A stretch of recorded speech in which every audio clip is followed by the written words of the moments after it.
Hey, this is Biketalk, and we're first going to hear we're going to hear something that I found.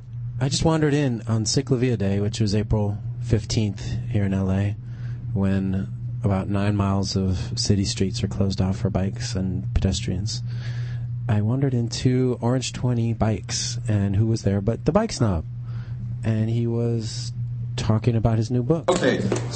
Okay, so just to get started, before I get started, I'm just going to tell you a little bit about the book, because hopefully you'll buy the book and read it. So by telling you about it it's kind of a waste of time. But just to tell you what it's about a little bit, if you're on the fence, this book is about commuting. It's about practical cycling. It's not about racing or any of that stuff. I love that stuff. I do that stuff. That stuff's a lot of fun. A lot of us do. But it's particularly about the state of mind of commuting, because I think that's the most interesting aspect of cycling right now. It's the most dynamic aspect. It's the one that's potentially useful to the most amount of people. I personally would like to see cycling go mainstream, totally mainstream, as a form of transportation. So the book is about commuting, but it's also about commuting in general, because whether you commute by bike or by car or by bus or however you do it, for most of us, our commute is the last savage frontier of our lives. It's the last primal state of being that we experience. Unless you're maybe a surgeon or a firefighter or a soldier or something like that, chances are in the course of your day you're completely detached from anything violent or visceral, right? You probably sit in front of the computer all day or something like that. You're home, you have a roof over your head, you probably get your food from a store, you don't have to kill anything to eat it, all of that stuff. The commute, however, this is the one little area of our day in which we might actually just get into a fight with a complete stranger. An altercation, a verbal fight, or a physical fight. This is not that unusual when commuting. This is also the one area of your life, again, unless you have one of those professions I mentioned, it's one of the only areas in your life in which you're exposed to injury and death. Death is a regular part of commuting. It's not unusual. If you ride a bike, if you commute by bike, certainly you're well aware of how vulnerable you are, and you may have had something happen to you or know somebody who something happened to.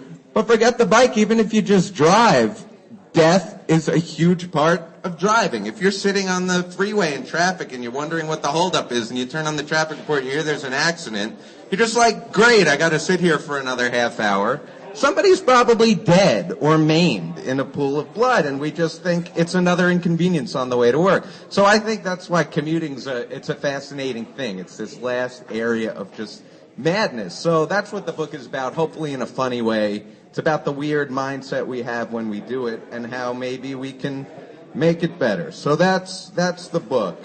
But what I want to talk to you about today is I want to talk about what we need as cyclists to make the world, our cities, our country, better for us.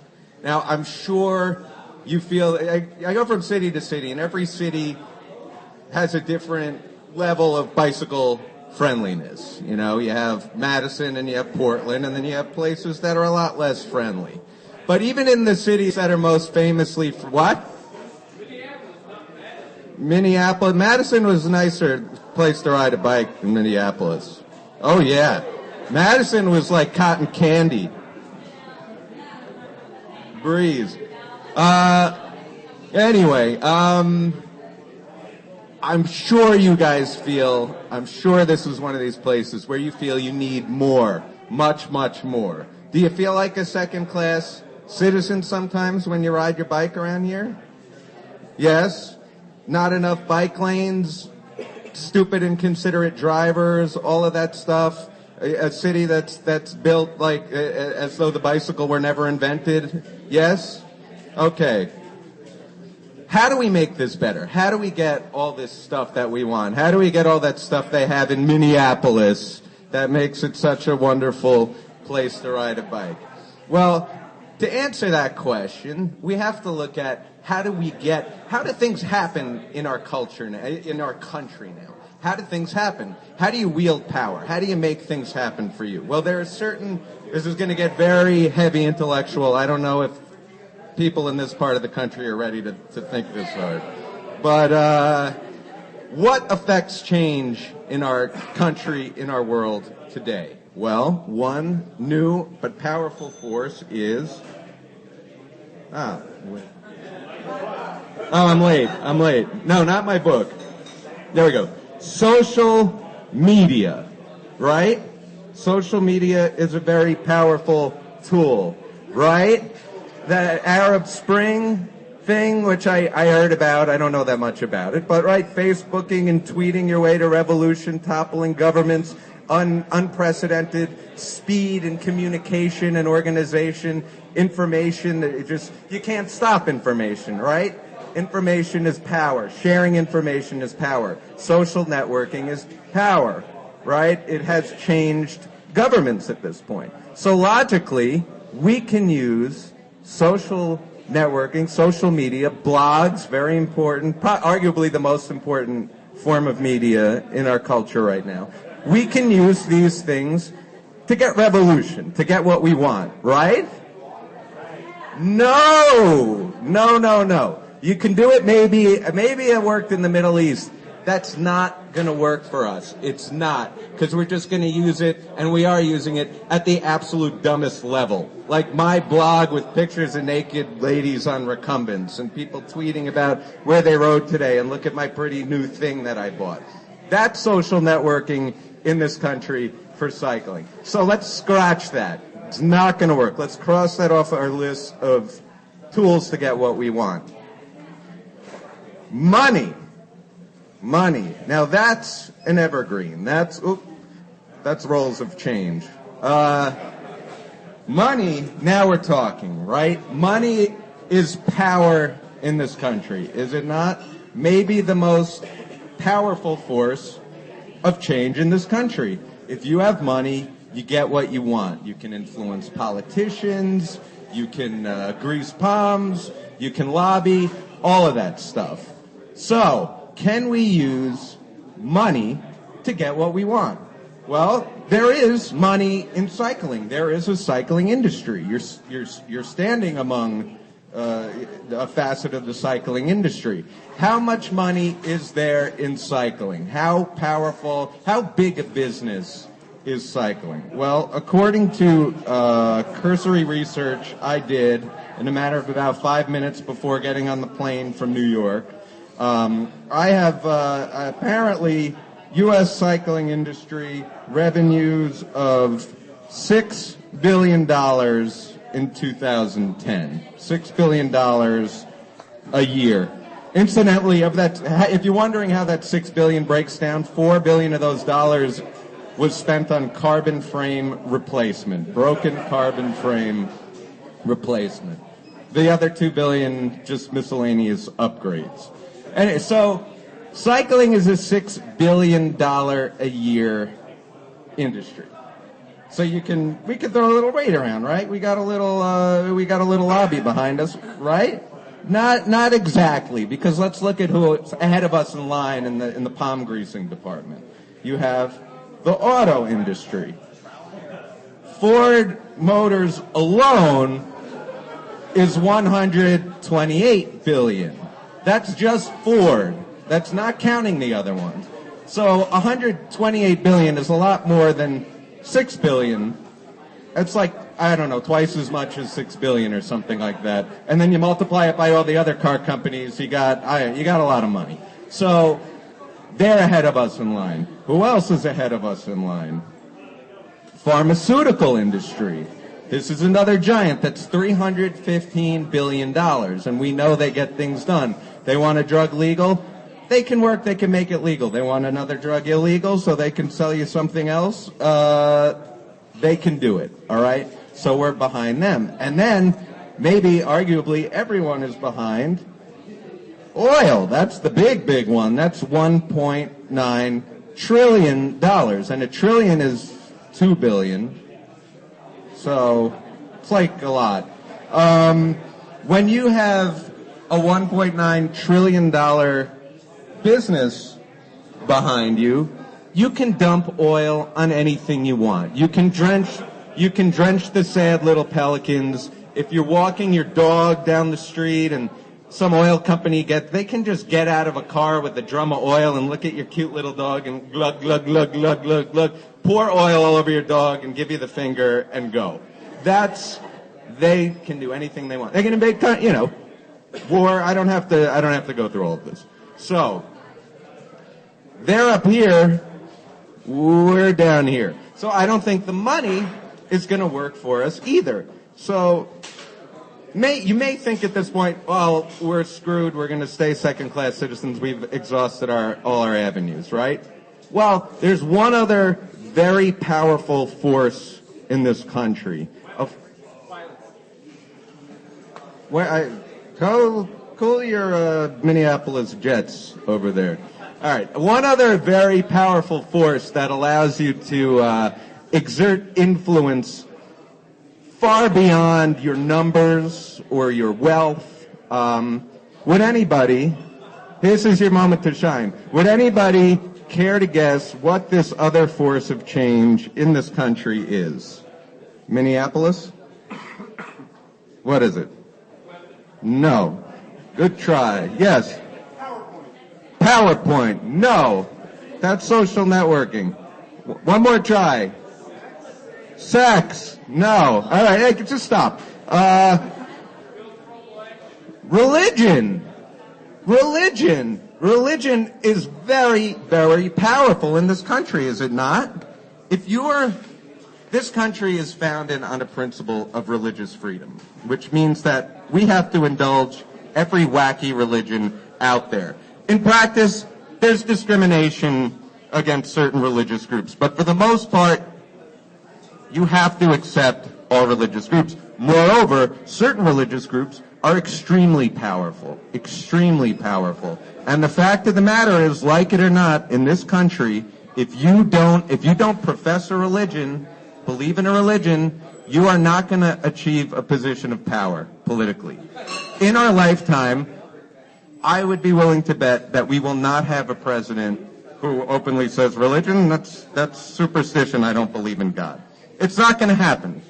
Do we agree that religion is powerful in this country? Okay. So that's why I'm saying what we do is we start our own religion. You're with phone, telephone. We start our own religion. We become a religious group. Now, why should we do this? There are 3 principal benefits to becoming a religious order of cyclists. These are, number 1, generous tax breaks. I'm not an accountant. I can't run down for you. I can't line by line, dollar for dollar what these are, but religion is exempt from a lot of taxes in this country. They get a free ride by virtue of their status as religions. We can get in on this. If we become a religion, then we can take these tax breaks. We could have a big place like this, and we wouldn't have to pay sales tax or real estate tax, and we could have peyote rituals in the basement and freakouts and do whatever we want. That's number 1, the tax breaks. Number 2, I don't know how it is here in LA. In New York and in a lot of other places, if you're riding your bike and somebody hits you with their car, even if they're totally at fault, even if they ran a stop sign or ran a light or had a suspended license or no license, they are not going to get in trouble. They're not going to get in trouble. And what you wind up doing is dealing with some insurance company and dealing with lawyers and trying to get money to get your bike, if you're lucky enough to be alive. All a driver has to say is, I didn't see him, he came out of nowhere. Stupid cyclists, they're crazy. That's it. That's where your life stands. If, however, you're a member of a religious group, then you get to play the hate crime card. There are serious laws in this country against hate crimes. They take that stuff seriously in the local, state, federal level.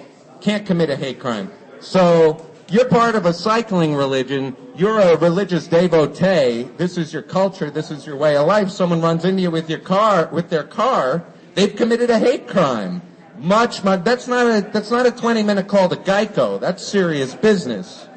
All right. So that's number 2. And number 3, probably the best for us, is you're a member of religion. You can be as completely crazy as you want.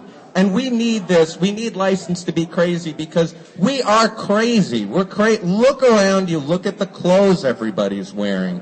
Look at the scene outside. We're a laughing stock, okay? And it's okay. We're a bunch of freaks. That's what religion is too. It's freaks. It's a license to be a freak. If you're a religious person, I'm not trying to impugn your religion or anything like that. But no matter what, you got to admit, religion's crazy. If you're a religious person, if you're genuinely a religious person, you may not admit it, but you have to be thinking in your head, I've got the direct line upstairs, and these other religions, they're crazy. What are they thinking? They're going to burn in hell. What's wrong with them? And if you're not religious, you just think they're all crazy. So they're crazy. We're crazy. We want the tax breaks. We want the hate crime status, so let's do this thing. Yes? Are you with me? Even flirting with the idea so far? Yes? Great. We can become very powerful if we do this.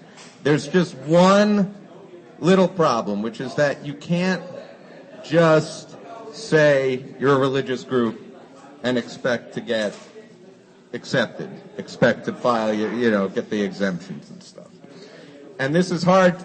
It's going to be hard for cyclists to understand because a lot of us, we don't like to pay our dues. We think we discovered cycling 2 months ago. We got the right bike and we got the right clothes and suddenly we're the real deal. We've got a few friends we like to drink beer with. We all made the same kit. Now we're a cycling team. Give me the 10% discount at the shop. We like to buy our way into crap. You can't do that with religion. Some of these religions have really paid their dues, thousands upon thousands of years. Genocides. We can't play the genocide card. We've had some hard times, but 100 years of getting doored or something like that? That doesn't compare to what a lot of these groups have been through. So we can't just say we're going to be a religion. What we have to do is find a religion that we can piggyback on, wheel suck off of, if you will. Problem with that is the big 3 religions, I don't think any of them are going to have us, and I can't blame them. However, I do happen to know of a smaller grassroots religion that is currently proselytizing that would probably have us. If you read my blog, you may know that I'm a religious person. I worship a lobster deity. Laugh at me if you want. Laugh at my faith and all I hold dear in my way of life. Mock. Go ahead, mock. It's not something I made up for the blog. This is serious. I seriously worship this deity. My parents, their parents, generations upon generations of us have worshipped this faith. Like so many other oppressed peoples, we came here from the old country to escape persecution, and we found freedom. We found success. We found all of these things. We found the American dream. Incidentally, if you're wondering what old country the lobsterites came from, it's just a place called the Old Country. It's a country called the Old Country. This picture was taken 6 years ago in the Old Country. What I'm saying is, I think I can talk to the elders and get us in, and then we can get all the other stuff. And to be honest with you, I'm going to take the mic off. This religion is so easy. You can do anything you want. You can be depraved. You can look at pornography. You can be of any sexual orientation. Anything you dream of, you can do in this religion. But we're very devout when it comes to our dietary restrictions. If you can hang with our dietary restrictions, you're in. You're in. And that's it. I'm just going to do a quick run through of the dietary restrictions. Number 1, you cannot eat endangered species. Is this a problem for anybody? Anybody eating endangered species? If it's on the list of endangered species, you can't eat it. That's number one. Number two, good news for the cheese eaters. You can eat cheese. However, you cannot eat Casu Marzu cheese. Do you know what this is? This is that cheese that has live larvae in it. I know you're moaning because you're like, oh, I can't live without my maggot cheese. You're going to have to do it. And look, I know it's delicious. This is the hottest artisanal cheese right now, by the way. And I know you're going to miss it. I know you're going to miss the feeling of the maggots writhing when you take that bite, and then the little pop when you bite in and the juice spurting in your mouth. You're going to have to give that up. Can you give that up? Do you think? Yeah. Okay, that's good. And then there's only one more, which is you can't eat any food that's used in conjunction with the marketing of a major motion picture. It's none of the McDonald's, Sex and the City, Big Mac deals, whatever they have. That's it, okay? That's it. That's all you have to do in this religion. Okay. Last part here, though. If we do become a religion, I think we should take the extra step of making a few more rules for ourselves. Just a few. I think as people who ride bikes, there's certain behavior we should extirpate from our little garden that will make us much happier as cyclists. I really think so. I don't know, riding around here, apart from this, I don't see that many people just riding bikes to get around. So none of these behaviors may be on exhibition here. You can tell me if they are or if they aren't. If you've never seen any of this stuff, consider this sort of your window into cities where people actually ride bikes, okay? So, number one behavior I think that we should ban is what I call shoaling. Does anybody know what this is? Okay. If you don't know what it is, shoaling. So you're at a red light, you roll up to a red light, you stop, and then somebody else on a bike comes and they roll in front of you and stop. And then another person rolls and stops in front of them. We're up to 3 people now, so 3 people on a bike at a red light at the same time around here. You've probably never seen that before. Does this happen? Where someone just rolls up in front of you? It happened to me on the way here, but it might have just been because of this thing. I got shoaled, like 2 or 3 people lined up in front of me, and then the light changed, and then they went on the sidewalk. But there's no other area of life in which it's acceptable to just cut in front of people online. You don't do it. You don't cut in front of somebody at an ATM. If you're using a urinal, have you ever had somebody while you're at the urinal just kind of like, let me just squeeze in here for a second, get in on this. You don't do it. So don't do it on a bike. Don't roll up in front of people and stop in front of them. So no shoaling. That's number 1. Number 2 is racing. Racing. Can't really see the picture. It doesn't matter. I'm not talking about racing where you sign up to be in a race and other people sign up to be in a race and you line up at the same time as acknowledged participants and adversaries. I'm talking about taking a complete stranger and making them and involving them in your stupid delusional fantasy. Racing complete strangers on your commute. Does this happen a lot here? Have you ever been raced? Just don't do that. I don't know how it manifests itself here, but the way it manifests itself where I live is that any place that goes up even slightly, and that's usually the bridges, you're getting on the bridge, and then you hear behind you hear the sound of someone just sitting right on your wheel. You hear the breathing, you hear the attempts to shift, but the bike's a piece of crap, so the gear's not engaging, and it's a grinding. And you're like, somebody is sitting on my wheel. Someone wants a race. And you don't want to turn around, because once you do, a social contract has been signed. And you don't want to sign this contract. So you try to ignore them, and you hear them back there. You hear them, and finally you're like, I have to look at this disaster of a person. And you turn around and you look, and they catch your eye, and it's on. That's it. Once they look at you, it's on. Then they attack, and they go, and they're halfway up the hill. Then you're like, good, goodbye, thank you, leave me alone. And then they blow up, and they're weaving, and you have to go around them again, and the whole thing is just so pathetic. So just don't race people. Go as fast as you want. If you pass people, fine. But can you do that? What do you think? You think that would be a nice thing? Has anybody been raced? Does anybody race anybody? Just spy someone and say, that guy, I'm gonna... All right. Good. I think you guys are ready to stop that. Okay. And then salmoning is another one. I think we could all agree not to salmon, correct? Is there a lot of salmoning in this part of the world? Yeah. Yeah, let's not do that. Where I live, oftentimes you have this much room to yourself. This much room to yourself. And when someone is in that going the wrong way, that's your little vein of survival, that sliver. And someone coming your way, that is an affront to your right to live. And that is why I play chicken with them in the hope that they will swerve and die.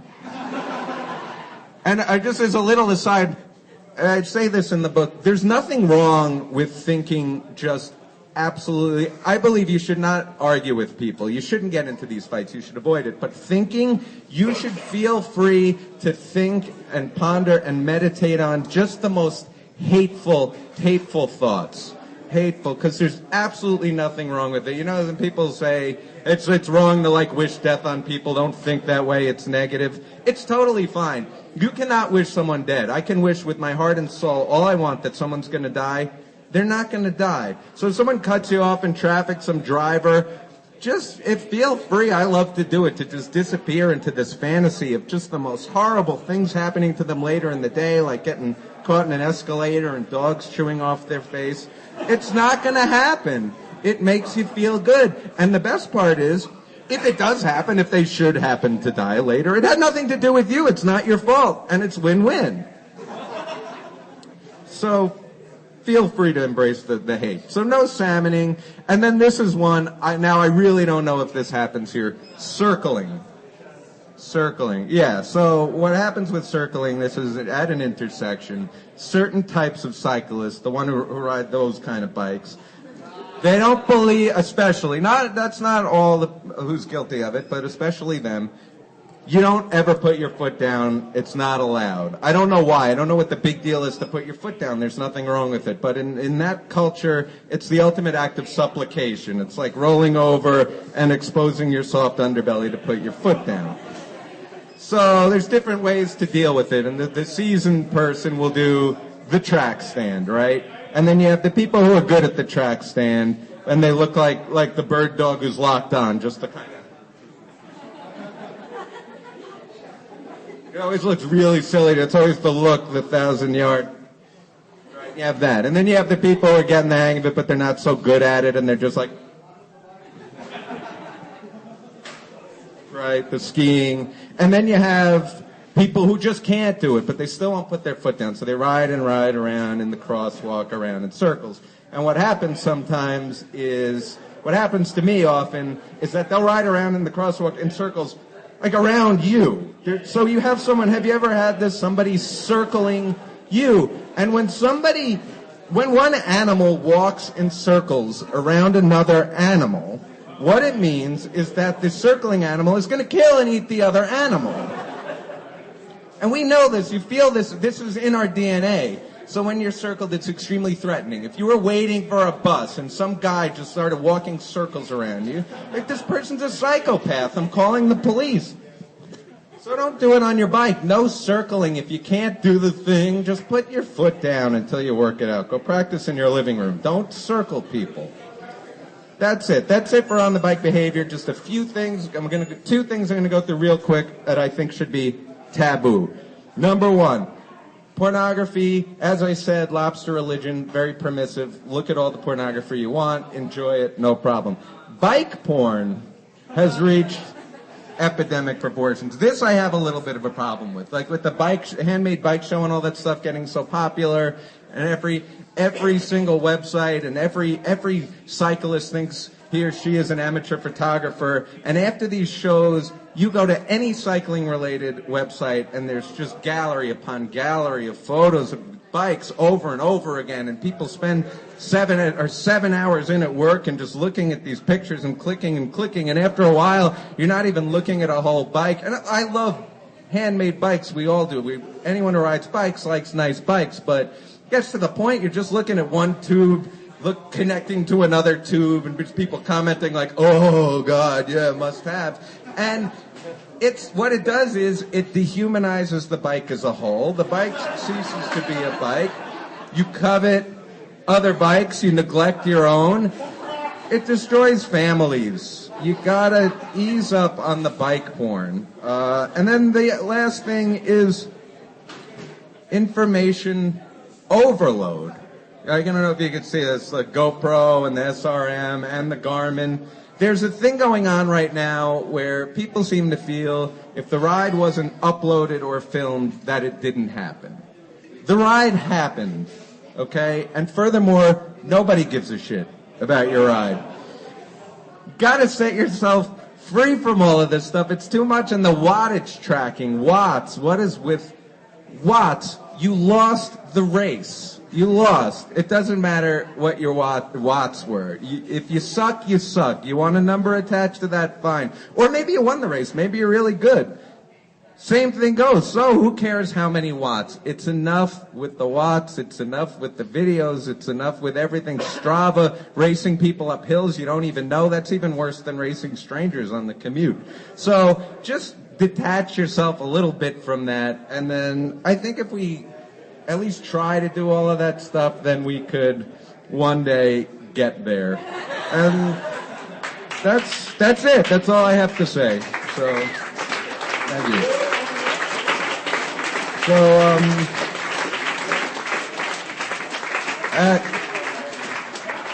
at this juncture, if anybody has any questions or anything like that, I don't know, questions, concerns, criticisms, anything like that, they like to bring to the group, please do. Yes.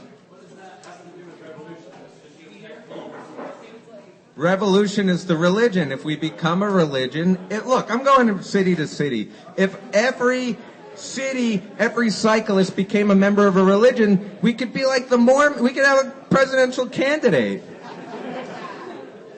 Gotta start a religion. It's our only hope. There's no money in for us to throw around. Nobody takes us seriously. I went to the bike summit. You got a bunch of people standing around. No, you need to be a religion. That's the only way we can get anything done. The pet peeves is just I'm tacking that on because it was my idea, so I get to say what we do. Yes. I love Minneapolis. I love Minneapolis. Why do you love Minneapolis? Are you from there?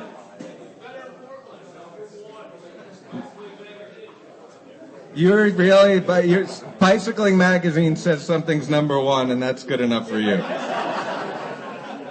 Oh, I got a specialized S-Works to sell you after this. Okay. Any other? Yes.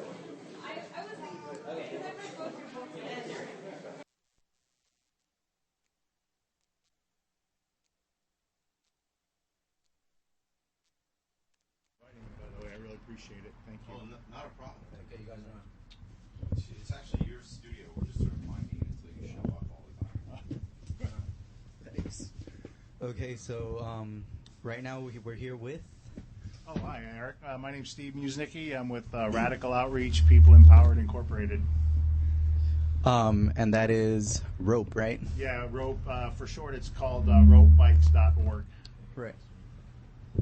Right, and for the listeners that are tuning in right now, or that will probably listen to this later, that don't know what ROPE is, can you kind of give us a little insight on what this whole program is about?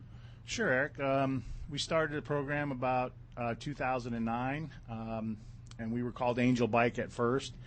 But after a while, we changed our name, Radical Outreach People Empowered Incorporated, to attract more of a younger crowd to what we do with bicycles. And basically, we take bikes that are old or in your garage, and people donate them to us because we're a nonprofit organization. We have a 501c3. We take those bikes. People donate bikes to us.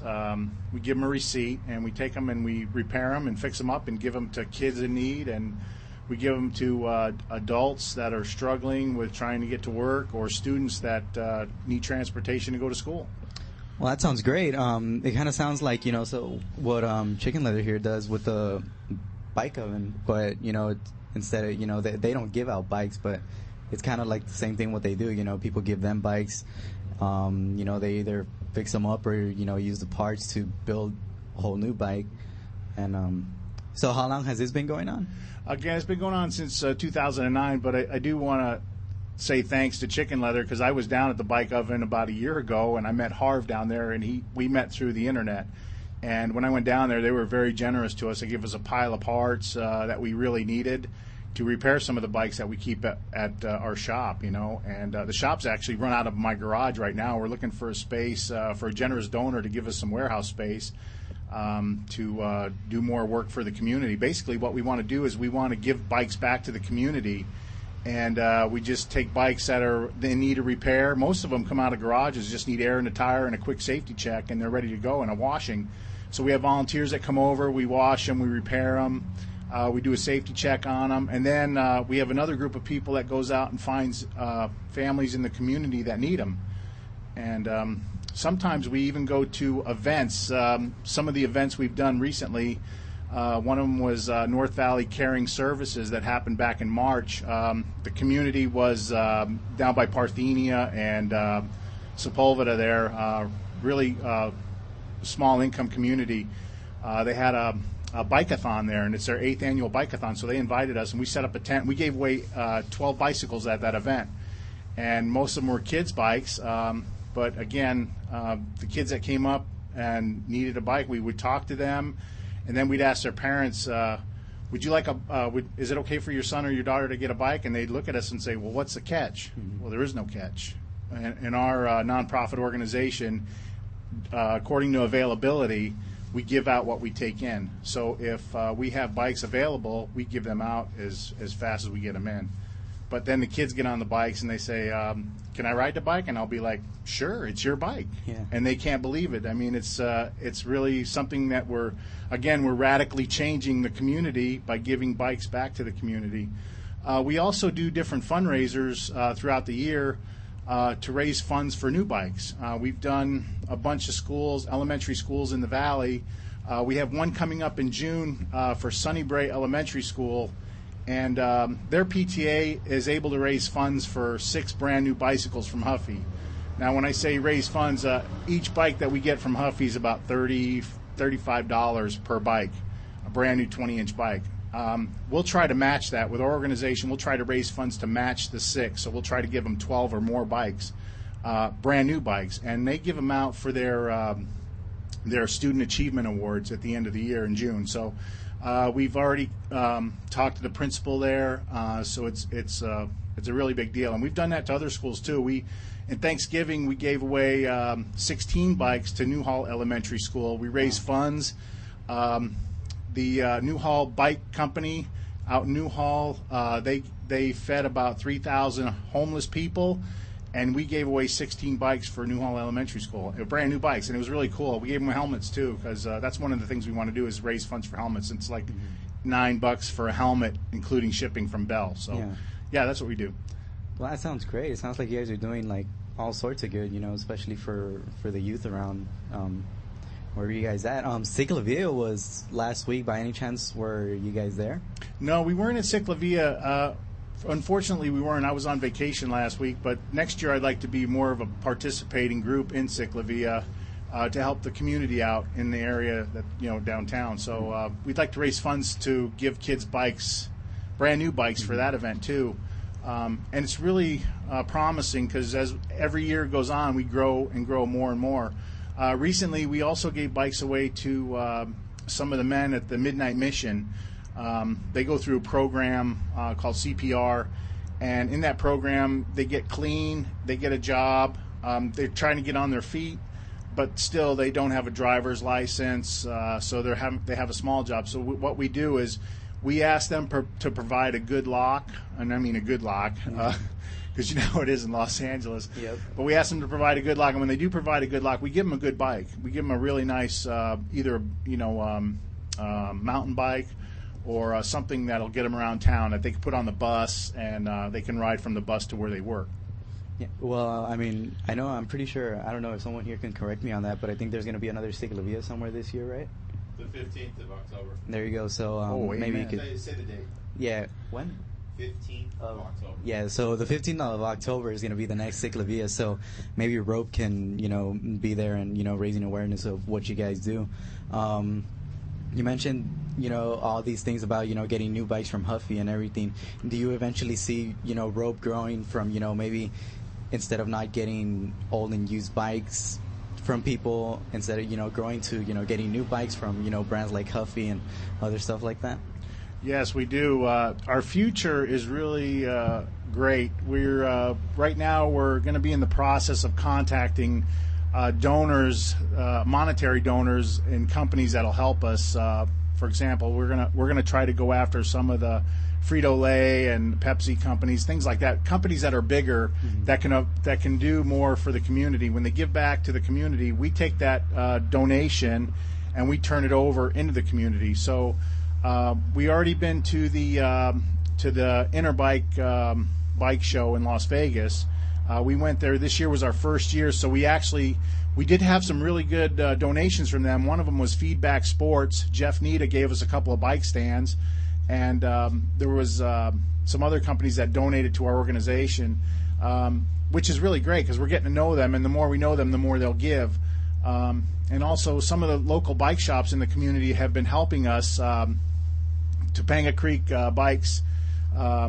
Chris, he's been a great help to us. He's given us a lot of seats from his cruisers up there that he's been putting together, his Surly mountain bikes. He's been giving us some parts, and one of the local shops that's is not far from our shop is Joseph's Bikes and Books. He's been giving us a discount on bike parts because when we do need parts, we have to buy them, and the parts tend to be pretty expensive, as you guys know. Yeah. But we try to get them he kind of lowers the price for us, and we pay him for the parts, chains or hand grips or seats or tires or whatever.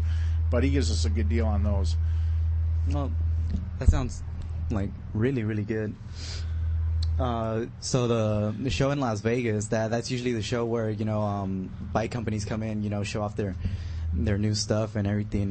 By any chance, is, Surly the only company that was able to reach out to you guys? No, there was other companies that reached out to us. We're talking to a gentleman from Park Tools. We're talking to the gentleman from I forget their names right now off the bat, but the lock companies. We're trying to get good deals on locks, so the homeless guys downtown at the Mission, they can purchase a lock real cheap, or a second lock. Some of the returns that they donate, we can give to them, or if they give us a good price, we can get them at a cheaper rate to put them back in the community to the men that need them. But we've been doing a lot of different things in the community, which have been real fun, and fixing bikes up and or even getting new bikes. There was times last year we gave 100 bikes away. We gave 60 bikes away for Christmas, brand new bikes, and we put them together at our shop, and it was amazing. And we took them out and gave them to kids, and again, we took them out and gave them to some of the schools too, and we had calls from the principals. They were just like, these kids really appreciated bikes, and some of them never had a bike. Their parents couldn't afford to buy them a bike. Their mom was either struggling or trying to make it, and she couldn't afford to get a kid bike. And the cool thing is we want to promote young kids to have bikes, to do different programs in the community, to ride to school, to be able to ride to school, to have that privilege to ride to school. A lot of kids don't have that privilege to ride to school. Maybe we can get mom and the kids a bike, and mom could take the kids to school, which we've seen in the past, and we've been able to promote that health, the healthiness of getting a bike and exercise for the kids. A lot of kids like to sit in the house and play video games and stuff, and that's why we want to reach out to young people, because we want them to be involved in this.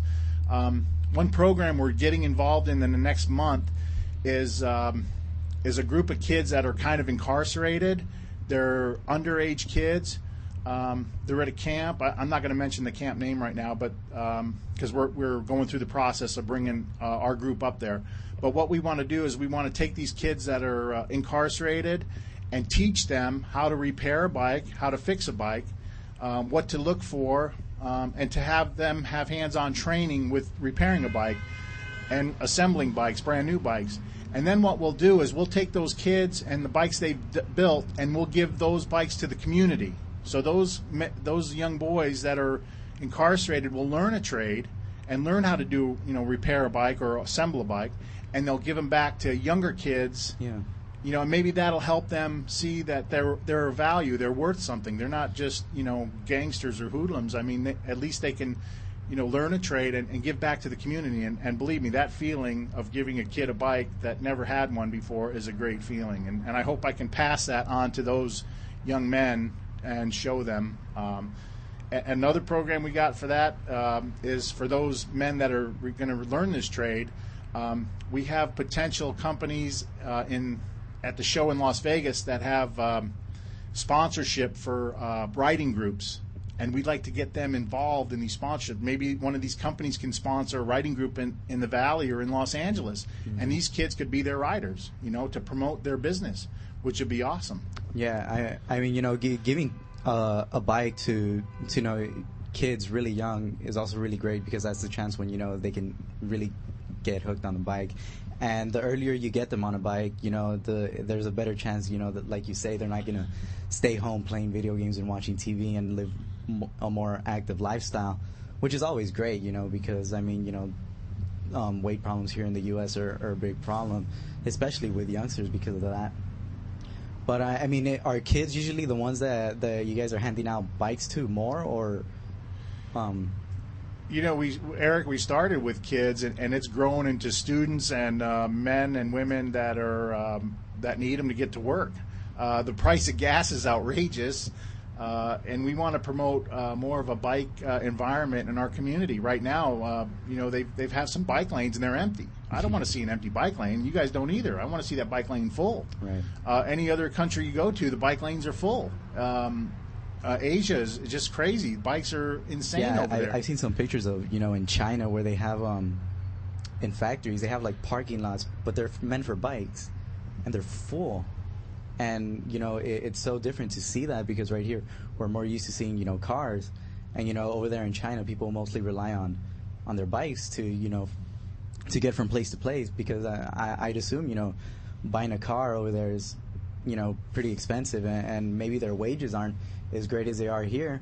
But it's a great thing right now that you mentioned, gas prices, because earlier I was reading an article that said, I think maybe in the next 20 years, the prices of cars are going to maybe like double or even triple for people because of higher gas capacity. You're going to be able to go farther on a tank of gas. And they said, and they also mentioned the fact that, more young people are turning to bikes for transportation and leaving their cars because of gas prices. And yeah, I actually see this actually growing. If that actually happens, the prices of cars, the cheapest car that you can get on the market will probably be like 30 grand, yeah, as opposed to right now where you could get one for like 10 grand, which is, I got no idea, but I mean, I think the cheapest car is like 10,000 something. So I mean, yeah, you can actually see if we raise, that bikes are a great way to, I know Nick here uses his bike to get to work.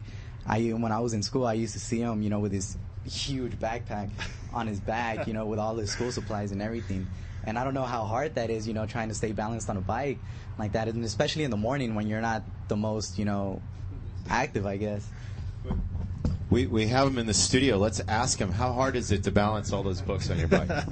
It's not really hard, but you can feel it.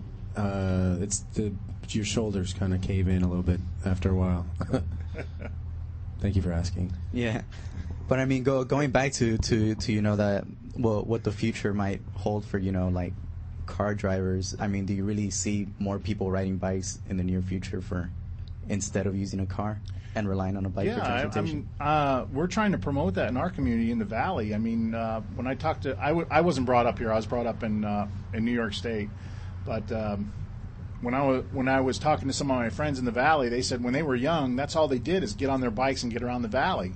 And I want to promote that now. I want to go out in the community and say, hey, here's a challenge for you guys. Take the bike and ride to the local park. Take a basketball with you, or take a bike and ride it to the grocery store or a store. It might be a couple blocks away, but try it and see how you like it, and you'll feel better. When you get home, you'll feel better because at least you did something. You didn't sit around all day and just eat potato chips or whatever and feel terrible, but you went out and actually did some work, and it's great to ride around town, and I have a big man's beach cruiser I just built, and I've been riding that. I was an avid bike rider at one time, but I went through a lot of stuff, so I gained a lot of weight. But I was an average bike rider, and I used to ride. I know it's a small amount, 27 miles a day, which was nothing to ride to work. 27 miles is 27 miles. I don't care how you That's still quite a lot. Yes, that's pretty still much 27 more what miles. like people ride to nowadays. I mean, I don't think Nick's commute back and forth from work is 27 miles. No. Nope. Yeah. Yeah, thanks, Chicken Leather, Nick. I appreciate that. It makes me feel better now. But right now, I have a big man's beach cruiser that I put together, and I got the big handlebars on it, big tires, the baloney tires, and I actually I have a bike rack on my truck, and I take it down the bike path where the orange line runs. I mean, that's a great trip, just riding back and forth. It doesn't hurt you. It gives you exercise. It promotes you. It gets you out in the street. And another thing we want to do is set up a little repair stand on these bike trails with air. We can do a quick fix or adjust a gear or something for somebody with a portable bike stand. We have a trailer equipped with, some aluminum feedback sports bike racks that we got, and some, basic tools and a couple hand pumps. So we can go to a location, free checkup or whatever. Somebody rides their bike by and they got a low tire. How many times have you guys seen that, right? Yep. So we're going to promote that and try to, give them a water or something, fill up their tire, and it doesn't cost them a penny. It's not going to cost them anything. So it's going to promote people to get out. And some people say, well, how do you do it? How are you able to do all this stuff with, nobody paying you? We rely on donations. That's how we operate. All the donations we get, we put back in the community. 90% of our donations, either monetary or bikes, we put back in the community. We're looking for people to help us repairing bikes. We're looking for people to help us donate bikes. We're looking for people to help us deliver bikes. We're looking for people to help us set up these little bike stands and give air and stuff. If you go to our website, ropebikes.org, there'll be a list of things on there for donations that we would really like. Computer stuff. The list goes on and on. And another thing I wanted to tell you about is we hooked up with the sheriff's department in Calabasas Station. Deputy Tamaya runs a program where he teaches kids the safety and rules of the road of bikes. Little kids, from kindergarten up to like about 5th grade. This year we were very fortunate enough to get some donations, some good monetary donations to supply his group with bicycles for that program, and a nice bike for him to ride around, like a police cruiser bike, because the sheriff's department actually charges the sheriff's department to repair bikes. And I'm like, that's insane, man. Why don't we repair your bikes for free? Right. We can do that. And we could team up with you. And this year we're going to team up with them too. So we're really growing in the community, and we're really excited to be part of the community and to promote healthy bike riding and to promote young kids riding to school. And that's what we want to do. We want to promote all this, and we want to grow bike riding more and more every day. Yeah, those service stations that you mentioned on the bike paths, I think are it's a hell of an idea, because I'm pretty sure everybody that's ridden a bike somewhere has had that experience where they've had a flat tire and no spare tube or no pump, or something wrong with their gears, or where they had to go back home and take a bus because their bike was no longer they weren't able to use it because of some mechanical. But yeah, I mean I don't know, some people who don't ride frequently, I'm pretty sure they're not aware of the benefits of riding a bike. One of the greatest is you get to experience your surroundings, your neighborhood, your city much better than you would riding a car. And it's such a pleasurable feeling going out on a bike, and whether it's riding in the city, going on the bike trail. And there's so many great places. I mean, I've never really left Los Angeles while riding a bike, but I mean, I don't know in the valley how many great places there are to ride there. But I'm pretty sure everywhere has their own or everybody has their place, to go ride, and where they think this is the best place to ride. Whether it's going up a hill or just riding around the city at night with the city lights gleaming down on them. That's it's truly something, and it's much better than riding a car at times. Yeah, it really is. I agree with you. I agree with you. It's Eric. It's a great feeling just to get out and do something, especially when if it's too hot. I understand that when the sun goes down, you're out riding. It just feels good. It just gives you more energy to go and to go experience new places and go see new things. If you go to the store or something, bring a lock your bike up. It's real simple, and it promotes good exercise and not only in our mind but our bodies too, to get out and see the town, which is really neat. Yeah. I think people, on their first ride, when they first ride a bike, which I think, it's great that you guys hand out bikes to kids at such a young age. It's great that they get to experience this at such a young age because, like I said, the earlier they get into it, the more likely they're willing to, keep that going at a later age. Right. I got a question here, Chicken Leather here. I've been listening to this, and I see all the work you do in the community. Are you what's your greatest hurdle out there? Is it financial? We heard you comment that you're working without a brick and mortar, but there's actually I was amazed that this is not a singular thing. There a lot of bike co-ops start with little trailers that they trail around to events, and a lot of them even bring all their repair equipment on bikes, and they sort of store it in their father's garage or what have you and stuff. So I'm kind of wondering, can you give us an idea of what's the hardest thing? Is it space? Is it funds? Go ahead. Yeah, Chicken Leather. It's kind of all the above. Our biggest hurdle is funds. So the funds we get, we actually put back into the bikes and repairing or purchasing new bikes. And my next question is: are you going to be planning a fundraiser in the future? Oh yeah, we're working up to that level right now. To do some of the fundraisers or what do they call them, the ones where you buy the raffle tickets. Yeah. We can do that, but you have to have a date for the event and kind of an event thing to go on. So we're going to work on that in the near future. We just got a bunch of new volunteers to help us do different things to promote that. One of the volunteers just redid our website, which is a really cool website. I'm just very thankful for him. And with that being said, because we're an internet thing and people are on their computer already, give us the website if you can, and we'll hopefully have a link. Go ahead. Oh, sweet. Yeah, thanks, Chicken Leather. It's ropebikes.org. ROPE bikes, BIKES.org, all one word. And that's our new domain name. We just got that recently. But yeah, some of the hurdles were financial, and we're looking for space to have a bigger warehouse to store more bikes. We have about 100 bikes stored right now that we're repairing and giving back out. And also parts. If you want to donate bikes or parts, go to ropebikes.org, call the number there, or go online and send us a message to angelbicycle@yahoo.com. It'll be on ropebikes.org to contact us. And we'll come out and pick up the parts. We'll come out and pick up the bikes. No problem. We'll schedule a date. We'll come and we'll pick them up. Thanks. Well, there you go. And there's all the information you need. If you have any old bikes in your garage or anything that you might not need, even if it's just parts, these people I'm sure could use them. The website again is ropebikes.org. Yes, ropebikes.org. ROPEBIKES.org. There you go. And they do pickup, which is also great. So, you can stay home and have them pick it up for you.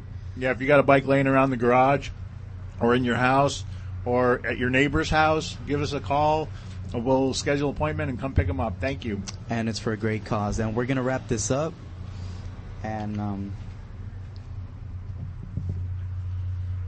yeah. And go to a song.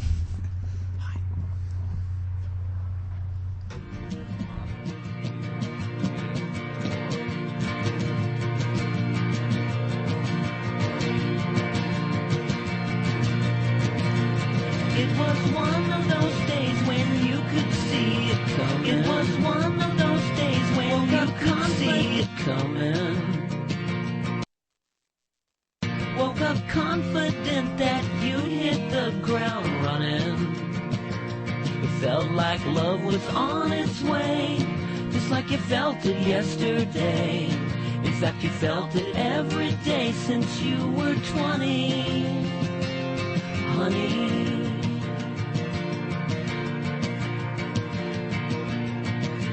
Part of the team, but you were playing solo. Sunday afternoon bicycle polo. A bunch of hipsters having fun, but you were shining like the sun. You stood so high above the pack, it wasn't funny, honey.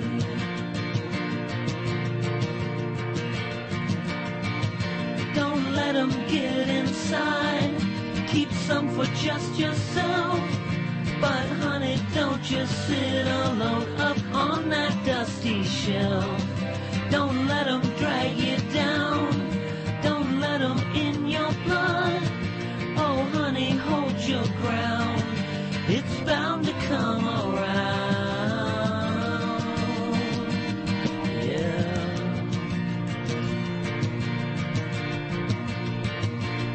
As that night grew colder, you were feeling better, but you were wishing you had brought along a sweater. But they wouldn't loan you one, so you stood there feeling numb. You need a better set of friends who aren't so scummy, honey. I sure hope my little rant and rave it don't embarrass, or in some way make things different between us. You're almost perfect in every way, even on imperfect days. You make me happy even when the skies aren't sunny, honey.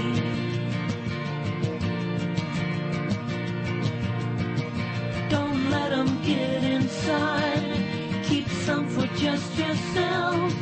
But honey, don't just sit alone up on that dusty shelf. Don't let 'em drag you down, don't let 'em in your blood. Oh honey, hold your ground, it's bound to come around. Don't let 'em get inside, keep some for just yourself. But honey, don't just sit alone up on that dusty shelf. Don't let 'em drag you down, don't let 'em in your blood. Oh honey, hold your ground, it's bound to come around. Yeah.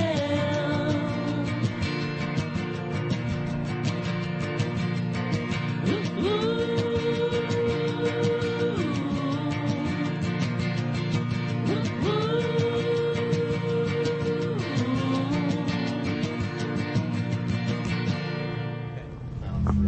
So between the two of them, it helps. Now? Does it work? Okay, here.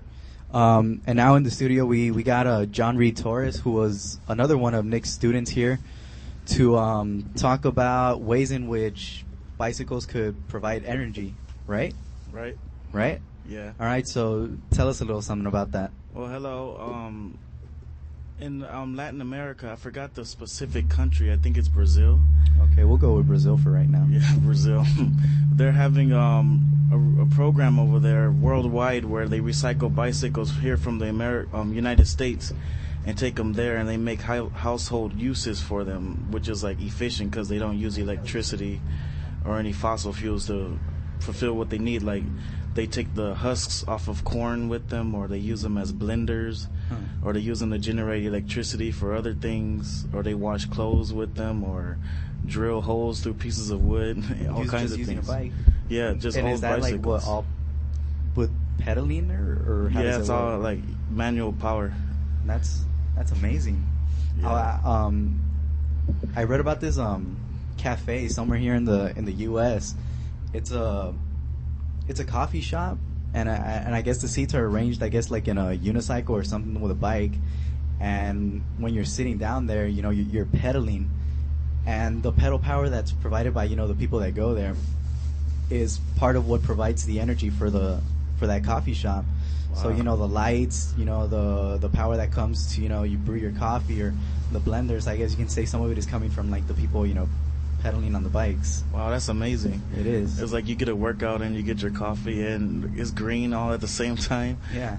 So what else is going on with this whole bike energy thing? Well, that's sort of what's going on over there. Like, they're not dependent on the electric companies. I'm sure, like, it's a lot of high poverty rates over there. So it helps out with everything because it's cheap. A cheap way to get a job done. Yeah. Without having to pay a bill every month. Yeah, and if it's in Brazil, I wouldn't put it past them. After all, they are the guys that use sugarcane as fuel for their cars. Yeah, that's true. So anything that will make it easier for them will help out, especially like if you don't have to pay a bill. Yeah, and especially in these low in these poverty-stricken countries that where they have these really like poor slums where people where they still rely on fire for warmth or anything.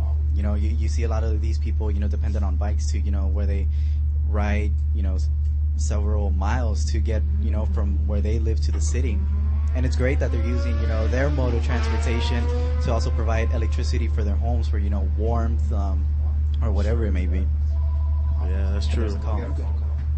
There's a call coming in. This lady's from Jefferson. Just a moment. Go ahead. Talking to the mic and the phone. Hello? Who is this? Just This is seven. Kelly Buddy from Jefferson High School. Okay, so we got Kelly from Jefferson High School. And ask her about her fair. About what? Her fair next week. Oh, can you talk to us a little bit about your fair next week? Absolutely. Next Saturday from 2 o'clock at Jefferson High School, we're having the Jefferson Family Community Fair, where we bring together the different schools in the area to celebrate all the great work that our students and community does together. We'll have our bands from Jefferson will be playing, the band from Carver, the band from the new middle school, Nava, will be playing. There will be booths from 9 to 10. We're having a 3K fun run starting at Jefferson High School and running through the new middle school at Nava, which is right at the corner of Compton and Adams. There's going to be a basketball tournament. Parents will be demonstrating healthy cooking, and there'll be dance classes happening. And then we also have Tree People and Generation Earth, and one of our small learning communities will be hosting an eco booth showing how to recycle different natives and foods that can be planted in the garden. We'll definitely be promoting cycling too. We have a lowrider bike and an electric bike, and we're going to let people take a spin up to the garden, which is at the north end of campus. So we're going to create kind of a little path for folks to put on a helmet. We'll practice bike safety and just kind of get some excitement for riding the bike also as an alternative form of transportation and just a fun way to get around the city. So if anybody's in South LA or knows an alumni who wants to come and see teachers from Jefferson High School or their middle schools, we also have Wadsworth Elementary will be there. That school's actually turning 100 years old in the fall. So a lot of good stuff happening in the neighborhood, but they're all welcome at Jefferson High School.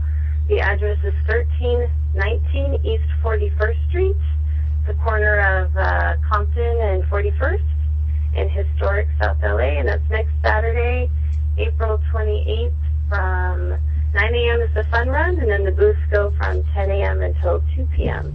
You guys are at Carver, right? Are you? What school are you guys from? Or from Santee or Carver, or where'd you go? Yeah, we're from Santee.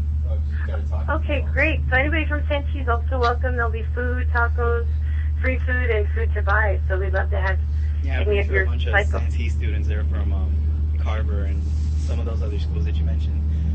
Talk to us more about that electric bike you mentioned. Who's providing that? We bought one for our auto shop teacher. He's not just teaching cars, he's also teaching some sustainability practices, and he's shown the kids how to put together the electric bike and charge that.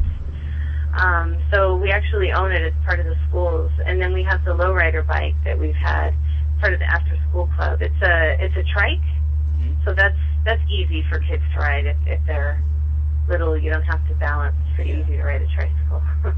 So, well, is that like a little club where people just ride those types of bikes, or?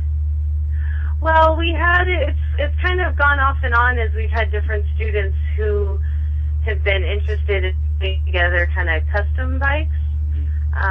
So, yeah, a few years ago, some students put together the lowrider bike. So it's kind of with that genre. Now everybody's into 60s. So I know some of the students have also worked on their own 60s. And that's over in the auto shop. So it's nice to have an actual shop on campus that has tools. And he's seeing how he can diversify what he's doing. Yeah, well, I know here, Nick one day talked to me about having something like that in Santee. I'm not sure if he still has that.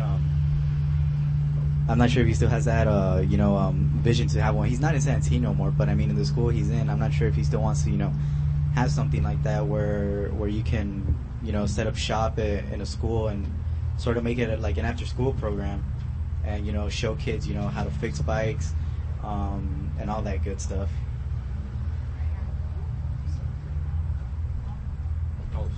What happened? I got no idea. Hello? You hear it? Hello? Okay, there you go. Yeah. So we welcome other people from the community if they'd like to use the shop. We're more than willing to work out arrangements where, if you don't have it at Santee, we're not too far from you guys. It's still in the neighborhood where it could be used after school. Okay, well, thank you. And once again, that's going to be in Jefferson? Yeah, Jefferson High School next Saturday, 9 a.m. to 2 p.m. Hey, is it? We got somebody. I actually have a question. Hi, I'm Chicken Leather. I'm with the show. Well, the Expo line is supposed to open next week. How far are you guys from the Expo line, or one of the Metro line kind of colored lines? Oh yeah, we're right off the blue line. The stop at Vernon is really close, and Washington isn't too far either. We're kind of right between the Vernon and Washington stop. So this sounds like a day excursion we could do with the new Expo opening. We could also hit your school for this whole extravaganza. Tell us again the time. 9 a.m. is when the fun run starts, and we end at 2 o'clock. So yeah, you can do a ride on through the campus and then keep moving on to the blue line. That'd be great. All right, that sounds awesome right there. So thank you very much for calling and for, putting that information out there. And hope you guys have a great turnout. Thank you, and keep up the good work on your end. Thank you. Okay, bye-bye. Bye. Okay. What was her name? That was Kelly Buddy. Oh, that was Kelly from Jefferson, who's telling us about that fair that they're having next Saturday. I hope you guys got all that information down just in case you guys are wanting to go to that. And like Chicken Leather said, after that you guys could do that whole new metro route thing after, which could be great. So what are you looking at? About the new bike race. So I'll interview each other. Okay, so we're still here with John Reed Torres, who we kind of got a little interrupted right there by that phone call. So keep talking to us about whatever it is that you're talking about. Well, I'm just looking up right here, and it says there's a new 2.2 mile path along 7th Street in LA. Oh, okay. From Catalina Avenue in Koreatown to Figueroa Street, and they seem to be telling the story in a negative light. Like they're saying it's not right that they took a lane from automobiles and gave them to bicycles when there's a lot of traffic in LA.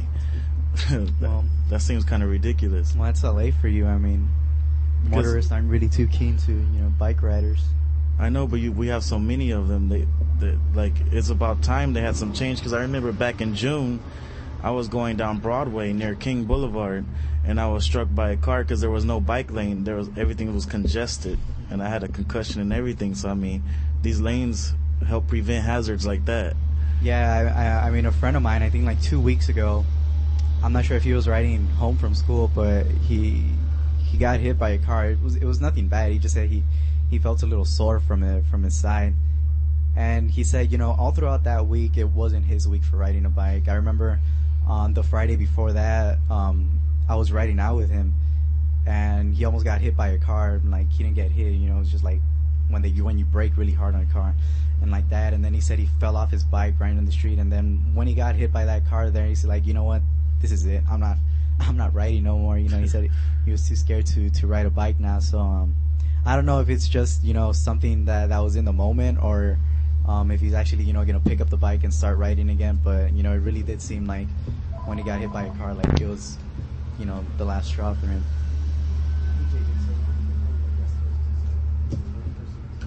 So, Chicken Leather here again. I'm curious to find out exactly. Tell us what was going through your mind after you were hit. What did you do? Did you kind of do it like Jim Brown, and you kind of like swaggered up and you caught up slow, or were you up there going, "Oh, who hit me?" Or, I mean, if you have a concussion, were you not cold or what?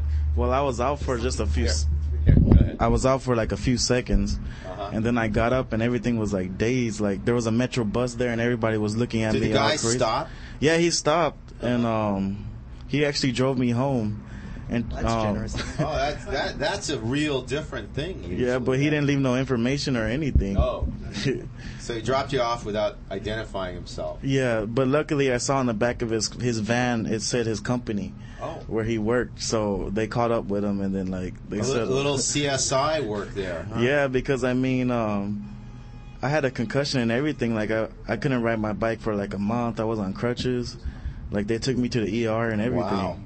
It was pretty crazy. And I don't mean to make light of your injuries or something, but what happened to your bike? Well, the whole front end of it was like ruined. I had to replace the fork and the front rim and everything. But the guy, I hope, paid for all this stuff, your medical bills and everything else, right? His company. Well, they're still figuring that out. Oh. With the insurance companies and all that. Yeah, insurance company aside, you got some care? It looks like you got some medical care, but you were laid up a month. Now, how did you get around in that month? Well, I just took the bus. So you took public transportation around? Yeah. Instead of your bicycle? Yeah, but then after about a month, I got back on my bike. Like, I was still paranoid, though. Funny thing is, I still don't wear a helmet. I would opt, and I think everybody here is kind of nodding here. Maybe the helmet might be a good accessory. Perhaps you could find something. What's the problem with the helmet? Is it the size or people making fun of you? I mean, I need a large helmet. You need a large helmet. Okay, so they make large helmets, and they look pretty big helmets. There you go. Okay, can we return to this call to this subject because we got somebody on the line. Oh, we have somebody on the line, so we're going to get back to this. Here on the line, we got JJ Hoffman from River Ride. The LA River Ride. Are you on? I'm here. Okay, great. So yeah, JJ Hoffman from the LA River Ride. Tell us a little something about that. Well, the LA River Ride is brought up to you by the Los Angeles County Bicycle Coalition. It's our largest event of the year. It's our biggest fundraiser of the year. And what we do is we all start at the Autry National Center, and all the different rides, there's 6 different rides to choose from. They all go down the LA River Bikeway and back. And in 2008, thanks to some help from the county, we were able to offer the ride free for kids 12 and under. And we provide a little safety rodeo for the youngest riders, so even riders as young as 2 can enjoy a short ride and safety rodeo around the Autry Center. And we've also been able to give away bikes to kids ever since 2008. We've been working with our sponsors and our various donors to give hundreds of bikes to kids who normally would probably never be able to get a bike. A lot of these kids are in they're in foster care situations, or they're living under pretty severe poverty conditions. So having a bicycle is certainly not something that they could have ever dreamed to get. And in this way, we're trying to increase the fun and enjoyment that we all understand of riding a bicycle. And hopefully, these kids will grow up to be cyclists who choose to ride their bike rather than driving a car. Yeah, well, I mean, that actually sounds like something maybe Rope can get involved in. I don't know if you heard that little interview we had with one of their people right now who says they they've given lots of bikes to, you know, kids and families who can't themselves afford a bike. So I don't know if you've heard that, but maybe you can go on their website or give them a call, and maybe they can, you know, provide some bikes for their kids. That would be fantastic. Yeah. Usually we work depending on the district that the county supervisor that helps us out to do that. Sometimes the kids will come from a very specific part of the county, and it changes from year to year. So it kind of depends on that, but we do have a couple of different districts that we're working with, so there's much more opportunity, and I would certainly love to be able to work with those kids and families. Now, it's along the bike path down in the LA River. How long exactly is that? Well, there's about 50 miles of bike path, but we combine that with, because the river path is not all complete yet, we have to detour. And depending on which ride you want to choose, we'll take cyclists all the way down to Seal Beach and back. That's 100 miles. And then you could do 70 miles, which is to Long Beach, and turn around and come back. And you could do 50 miles, which is Dills Park, city of Paramount, and back. 36 is the city of Maywood, and back. And you could do a 15-mile ride, which is all perfect for families, and we really stress. We call it the family ride, and we'd love to, because, whether or not you have, it doesn't matter, your income does not matter. All kids, 12 and under, ride for free. So it's a great, a 15-mile ride is perfect for, the whole family to go on. And because it's all on the river path, it goes from the Autry Center to the bottom of Elysian Valley and back on nothing but river path, and that's a really beautiful part of the river. You can see all these fantastic birds, ducks and geese, and it smells fantastic. There's a lot of different parks that have cropped up all along the river path, even down in cities like Dills Park, or Paramount has Dills Park, which is just a fantastic little park that has been recently redone with all these recycled materials and solar power, and the grass itself and even the what they use on the cement is a natural filter, so it's cleaning the rainwater that flows into the river. Wow, that's incredible. And then goes into the sea. Yeah, now this whole thing is actually kind of sounding familiar. Now, correct me if I'm wrong. Some of the people I think that complete the 100-mile, or I think any participant that completes anything, is that the thing where you get like that a shirt or a cycling jersey with a stork on it or some kind of bird? Yeah. It's a great heron on a bike, and you can see those great herons on the river. Yeah. You really don't see them any other part. You see them in the marina as well.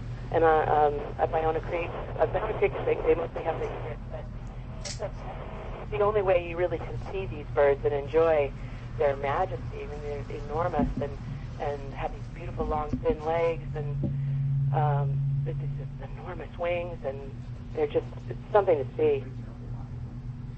Yeah, I mean, I've ridden down the bike path a few times, and it's so peaceful right there, and it's so great that you don't have to worry about, cars riding past you all the time. It's usually just other people, whether it be joggers or people on bikes. How full is that bike path whenever you guys do this ride? Well, we stagger the start time, so we try to let the riders spread out, but we do get about 2,000 cyclists going down that river path on that day. On any given day, it's fairly light. It kind of depends on the part of the path that you're on. It's more crowded, I think, towards up by Griffith Park and close to Long Beach. But you can certainly have a really peaceful, wonderful time, just you and a friend, or even just yourself, taking that river path. And it's amazing because it goes right through the heart of Los Angeles, this bustling city with these freeways that have all this, tons and tons of cars on them, and you're riding right beside them, and yet it's really peaceful.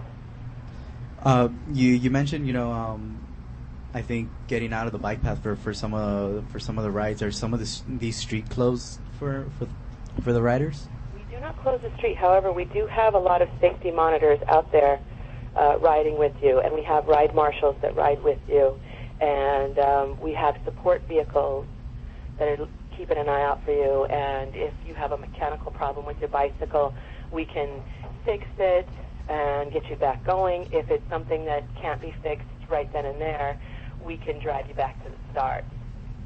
And what about, food and drinks for those that are doing the 100-mile ride? Oh, yeah, there's pit stops all along the way. There's 5 pit stops in total, and you can stop, get a drink, get a little snack, and use the bathroom, and then get back on your way. You guys were, when last time I looked into the website, you guys were partners with Cliff. Is that still going on? Mm-hmm. Yeah, Cliff is one of our sponsors. Specialized is one of our sponsors. After the ride, everybody comes back, and we have a raffle and give away a bunch of great things. We have live music.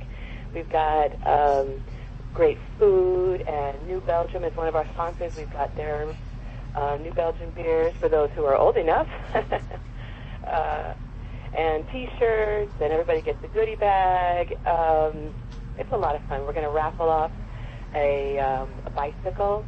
We've also got a fundraiser that goes along with it. You can fundraise while you, as you get ready for the ride, and we have prizes for the high fundraisers too. This year we're going to give away a trip to Italy. There you, wow, that for just one person, or? One person, yeah. No, we're all going to Italy. Yeah. Yeah, a bike tour. Yeah. And everybody, let's keep in mind, when is the trip?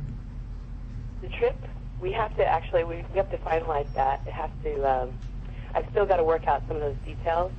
I'm still working on the event even as we speak. Yeah, well, whoever gets that, and if, you decide to take your bike there, Italy's always a great place to ride, and they have some fabulous roads there, and, the cycling culture there is just, phenomenal. Yeah, it's a bike trip to Tuscany, so it actually is. It's designed to do with your bicycle. Yeah. Well, I know Nick here said he wanted to take a trip to Hawaii, so I'm not sure how Italy stacks up to Hawaii, so he might want to, take part in that too. Yes, fantastic. That's JJ. JJ, Chicken Leather again. We're hearing about all this thing. It's a fundraiser. What do the funds go to when they're not going to a river ride? Oh, the funds that we raise, they help keep us going.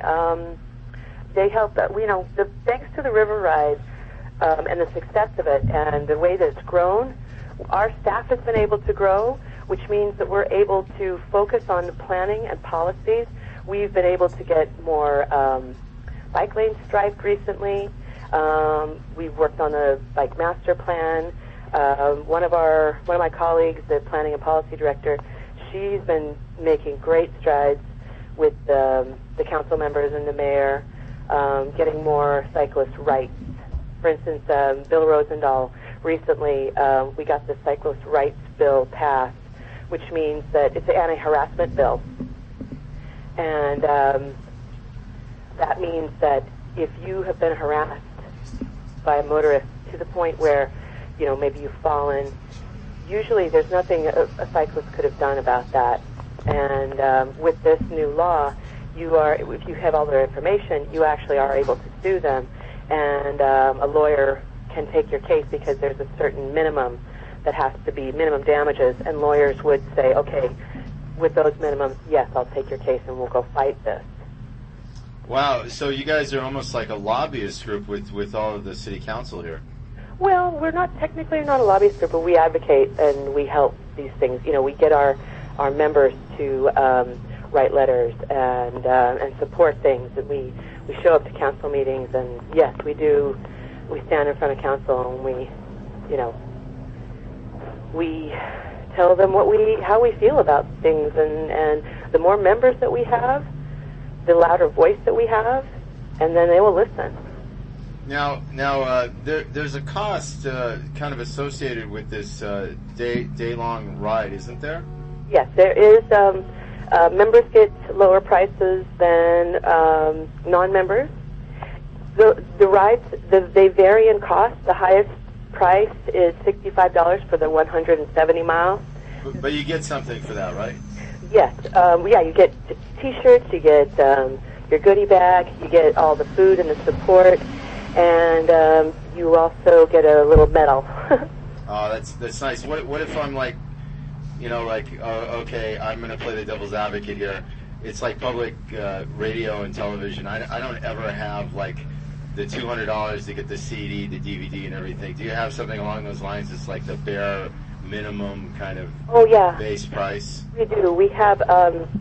If you volunteer to help put the ride together, you get a free ticket. Sounds great. So volunteer. Remember when you helped build those bikes for us?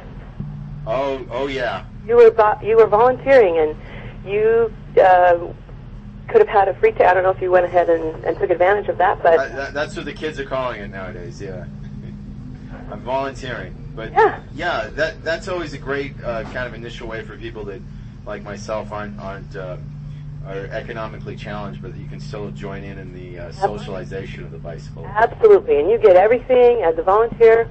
When you come and help, for instance, we got to get goodie bag stuff. We have to get, a lot of the logistics, the fruit and everything picked up and taken places. That's all the pre-production stuff. You work pre-production and you volunteer, then boom, day of the ride, you're just there enjoying like everybody else. Well, that should get more people to go out there without worrying about paying the entrance fee. Mm-hmm. Okay, so this is JJ Hoffman from the LA River Ride, and once again, tell everybody when this will be. It's June 10th. June 10th? Mm-hmm. All day, right? Yeah, all day. If you go to our website, la-bike.org, you can see what times the different rides start, and then you should show up. You should pre-register, and then it's much faster to get through the lines and get your wristband, and you can get your wristband early. But and if you want to volunteer, you should contact Martine at la-bike.org, and that's spelled Martin. Okay, so there you have it, JJ Hoffman. Once again, thank you for calling. Well, thank you so much. I'm always so pleased to talk to you guys. Thank you. All right. Thanks for what you do. Okay. Okay. Thank you for calling. Bye-bye. Bye.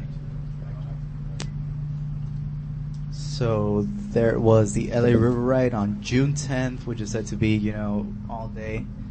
Sounds like a great thing. You really want to say you got balls, go out and do the 100-mile ride and see how you feel after that. They call those century rides. I don't know if anybody here's done it, but no. I did a 50 mile. 50 mile. How'd you feel after that? Fine. Yeah? Uh-huh. Okay. So, do you think you could do double that? Sure. Yeah? Okay. So it doesn't sound so hard then. And plus you got, the support there, so you're constantly getting, your fluids and your food in there, so you won't... And you stop for lunch. There you go. No, that's not fair. You gotta do it nonstop. And there's also a trip to Italy in it, so there's that. So whether you do the 100 mile, the 50 mile, and I think the other one was 35, it's sure to be a great day. June 10th, everybody. June 10th. So we can go to song, or we can keep talking with you guys. Speaking of Italy, you're our race guy. Isn't the Giro supposed to be starting up soon? The Giro is 2 weeks away. Yesterday, another great race in Italy, the Giro del Trentino, finished, which is something which the guys that are gonna be aiming to win the Giro d'Italia use as prep. It's like one of those one-day classics, right? No, it's a 4-day stage race, and which made it great this time was aside from the first day, which was a team time trial, it was all just mountainous, like mountain, 3 stages of pure climbing, which also had the Punta Veleno, which is such a, ferocious climb. It's always great when you see, cyclists, struggling and like, going, back and forth on their bikes and just like, really struggling, the look of pain on their face and everything. It's always great to see that. I mean, of course, because you're on TV and you're not. You have a different idea of fun here. And but I mean, it always makes for great riding. And the Giro d'Italia is coming up. Ivan Basso is gonna return to try and make a run for his third. Can he? I thought he was drugged out. Isn't there like the drug clause? He was back after a doping suspension in 2009. Okay. So I mean, it's okay. He's very well received by the public now. Uh-huh. And he, especially in Italy, and in 2010 he won his second Giro crown. So now he's trying to come back and make it 3. It reminds me of Lindsay Lohan. It's like everybody didn't like her when she was doing drugs, and then she got clean and went to the morgue and stuff and everything. And I mean, is there any kind of similar thing for cyclists? Exactly. And I was getting to that. What kind of public? Go ahead. It really depends. Some riders, dope, and I mean, you serve a 2-year suspension from doing that, and when you come back, either you're forgiven or you're what is it? What's the word? Scolded by your fellow riders. Ricardo Rico, who came back, I think, last year from a doping suspension from, I think, the 2008 Tour de France. And what was great is he was leading that for like about the first week and a half. Yeah, and the thing is, Ricardo Rico was such a great like cyclist. 20 or something. And he was young, and he was so great at what he did. And he came back with Vacances Soleil. And then I think in February during the Mallorca Challenge, he had to be taken to the hospital because of I think he was passing out. And then when he was in the hospital, he admitted to giving himself a blood transfusion. So now, ever since last year in February, they've been battling that case. What should we do with him? He signed with a Croatian team, but earlier this week it said we're giving him a 12-year ban because he's doped 12 times. I mean he doped twice and was found guilty of it, and he admitted to his doctor that he gave himself that blood transfusion. And another doping case was 2 weeks ago. The Russian Denis Galimzyanov also was caught doping. And what was refreshing about him was he actually admitted to it. He didn't deny it. When you get caught doping, they take an A sample from you, and you have the right to ask for a B sample to see if that one comes out positive or not. He's like, you know what? Don't take the B sample. I did it. I doped. I'm accepting responsibility for it. Nobody from the staff had anything to do. None of my teammates knew anything about it. It was me. So, I've opened up a can of worms here. Doping aside, it's coming up in a week or two, right? The Giro? Yeah, 2 weeks. Yeah, in 2 weeks. 2 weeks. And so I don't know. Maybe they're gonna find a doper from that tour, or maybe not. It's always nice to find one that hasn't, when you go through those 3 weeks. Yeah. So the cycling world aside, it's not all about drugs and dope and stuff, even though it seems like it. Maybe we should do just a show on drugs and dope. Well, and I stuff. mean, a lot of people now are saying, cycling's getting cleaner, especially with the younger guys coming in. And with teams like, Garmin Barracuda and Team Sky, which, advocate clean cycling, which shows you can win the Tour de France, you can win races like Paris-Roubaix, some of the hardest races on the calendar without being on dope. Well, historically, there's always been the idea of guys juicing, and they used to call it juice when they would do and I mean, even stuff. in the days of Eddie Merckx, in the 70s, it was okay to dope. There was also the Mad Rush, which was also where they get to a little place. There was no support crew, and you get to a little village in the middle of nowhere, and literally you'd run in there for like 30 seconds and just stuff your pockets with everything from alcohol to food to anything, carb load, and then you go out and just sort of pass it around to people that were going up a hill. Yeah, that's how it was. I mean, nowadays you have your own caravans with, spare bikes, spare tubes, mechanics, and everything. Radios. Back then you had to carry all that stuff with you. I mean, if you see iPods. If you see pictures of, early days of bike racing, you'll see guys with wheels on their backs. Oh, yeah. And there's a great story of the Tour de France. I can't remember the year nor the guy who did it, but a guy was leading the Tour de France a long time ago, and something happened with his bike. I think it was his fork that got broken. And so what he had to do is he had to walk, he had to get out of his way to go find a blacksmith to, weld his fork back together. I like this already. And put his bike together. And well, maybe that's him calling on the phone. He ended up finishing, but he lost so much time that day. And it's the idea that he finished the race. I love that sort of... And it just goes to show how far cycling has come since then. Your guest here with the broken fork on his bike and he was hit. We never did finish it. You're okay now, right? After the concussion and stuff, right? Oh yeah, right now. Talking. Yeah, right now I'm all right. Yeah. How long did it take you to? Oh, wait a second. Oh yeah, right now I'm all right. How long did it take you to get to that stage where you felt okay? Like all the way okay, like a month and a half, 2 months. Yeah, hold on. Say that again. Like a month and a half or 2 months, because like I had like some leg trouble too and everything. I was on crutches and I actually broke the windshield wiper with my face. Wow. So. That's pretty bad. Now, Yeah. I'm going to be the first one to say, in that situation, painkillers and drugs are a good thing. Yeah. And we're not talking about like, oh, I'm doing this for performance, but you're doing this on a daily basis. Did you find yourself people get addicted to these things. Did you find yourself sort of weaning off to this and just like eating better and getting more sleep? Which is always something people never do when they get hurt. Yeah, I got a lot of sleep, but I didn't like get addicted to nothing. I actually tried to do the natural way. I didn't take the medicine the doctors gave me. Oh, that's really good. What kind of natural things were you doing? Just like eating vegetables, sleeping a lot, lots of water and things. Do in the bike. Yeah. That's a good way to look at that. Like it gave me like ibuprofen and all those other type of things. Yeah, but I didn't take them. No. Yeah, ibuprofen after a while just gets you sick. Yeah. Here. Oh, okay. Here's an option that Eric's going into. For starving college students.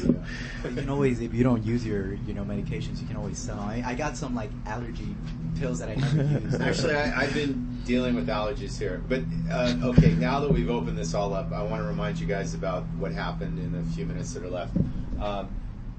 This week, I don't know if you heard about it, was the 19th of April. Do you know what happened on the 19th of April?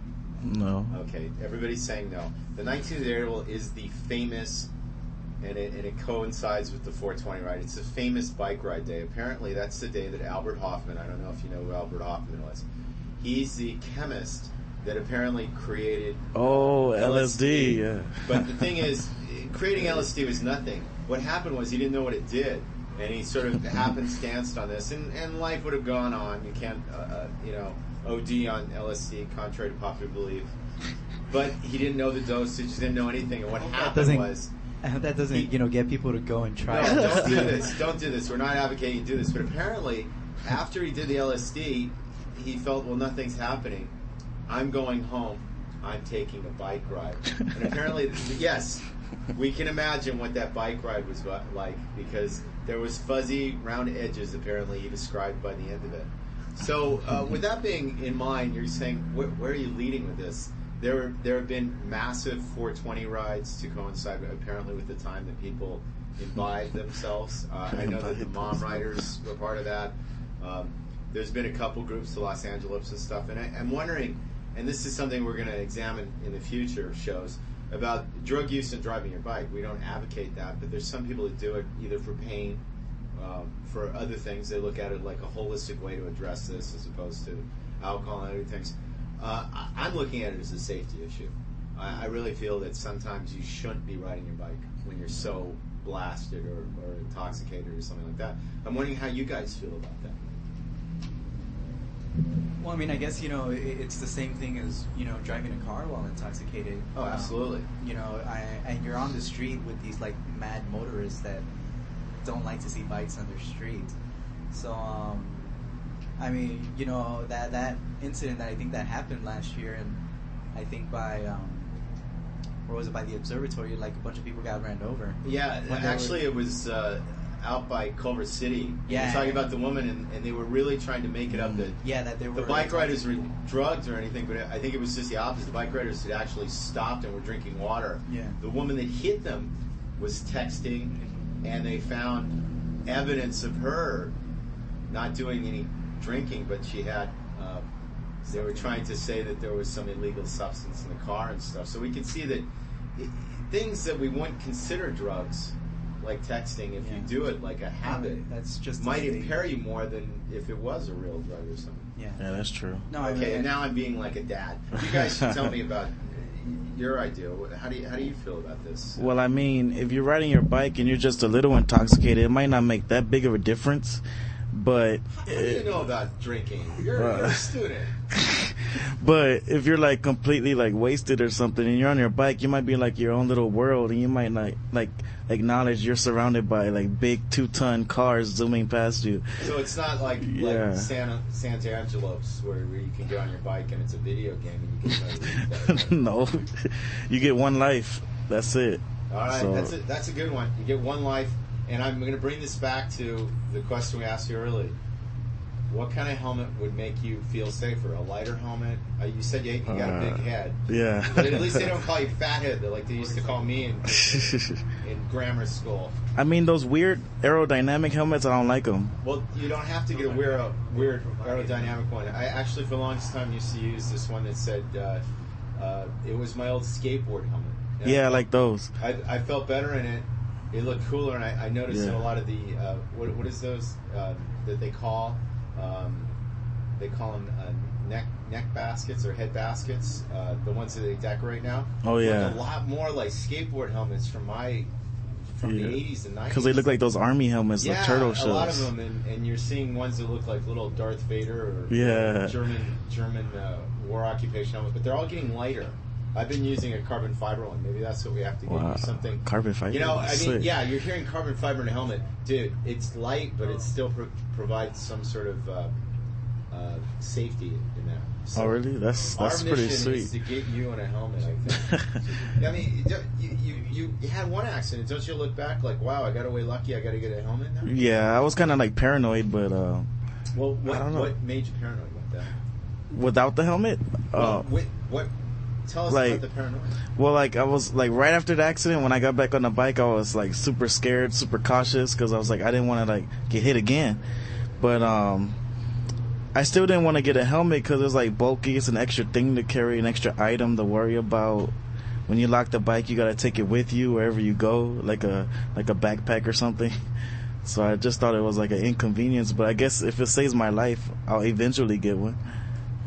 John, this is Steve again with ropebikes.org. Hey, Steve. I'm gonna call our friends Erica over at POC Sports in New Hampshire and see if they can generously provide you with an extra large helmet. They have some nice helmets like Chicken Leather was talking about, like a head basket type of helmet. So I'm going to call them this week, and I can't promise you anything, but we'll try to get you hooked up with a helmet. Eric, all right, that's awesome. Eric, that sounds good. You need one too? What size is your head, Eric? You got a smaller head. What size are you? Large, maybe? I don't know. I'm pretty sure like a smallish helmet. Okay. I'll see what I can do for you young gentlemen here. I'll Two ends of the spectrum. Donation for them guys to make a donation to you guys. Okay. Yeah, I'm pretty sure all of us have gotten that wake up call when we're like, okay, you know what? I need to start wearing a helmet. I know I've got it mine, so, and I'm still not wearing one, but I try to be more cautious now. If riding on the street is not necessary, or if I find it too congested, it's really riding on the sidewalk. Yeah, definitely. I'll put in a call to Erica this week and see what she can do for you guys. She's been generous to us in the past and donated some really nice helmets to us, and they're really nice helmets. So. Wow, she sounds like a nice lady. Yeah, they're very, very generous to us. Thanks. Oh, nice. So, well, we've reached a point here where I'm going to actually call shenanigans and tell you about what happened last week, but it's actually for this week. Last week I had the opportunity to go down to South Central, similar to how, what was her name? Jesus, now, boy, we're going to shoot ourselves. Well, from Jefferson. Yeah, from Jefferson. Kelly from Jefferson was telling us about what they're doing next week. This week is actually Earth Day, or Earth Day coming up on Saturday. And one of the things that I did last week was, because everybody keeps missing it at Normandy Elementary, they had Earth Week last week at Earth Day. And what we're going to do now is go to some recorded program information. I got to meet with a couple of different people at Earth Day, and one of them was Thomas from the Real Riders. They also came out for the Ciclavia thing, and we're going to hear a little bit of recorded information in the last couple minutes of the show. It's been Bike Talk today here on Kill Radio and KPFK and the podcast with John Retorres and Steve Musnicki, roadbikes.org. And of course, who was our host. And I'm Chicken Leather and Nick's in the room. Let's see if we can't play a little bit of last week at the Earth Day kind of thing.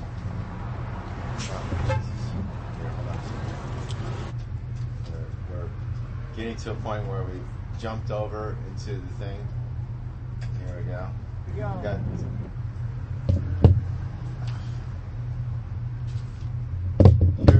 Here's Thomas from the Real Riders.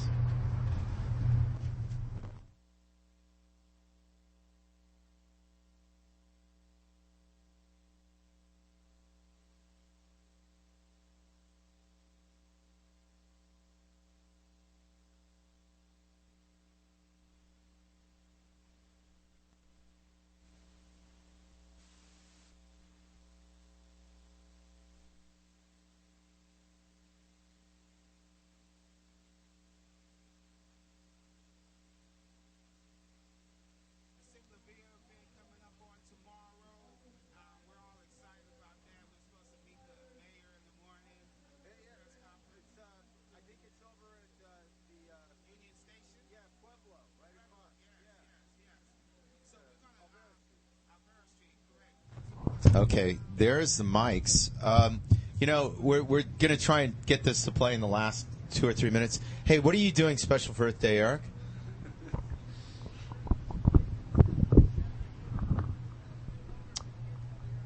I've never really acknowledged Earth Day. I think it wasn't only yesterday when I found out it was actually coming up. When and stuff, but we're seeing you guys.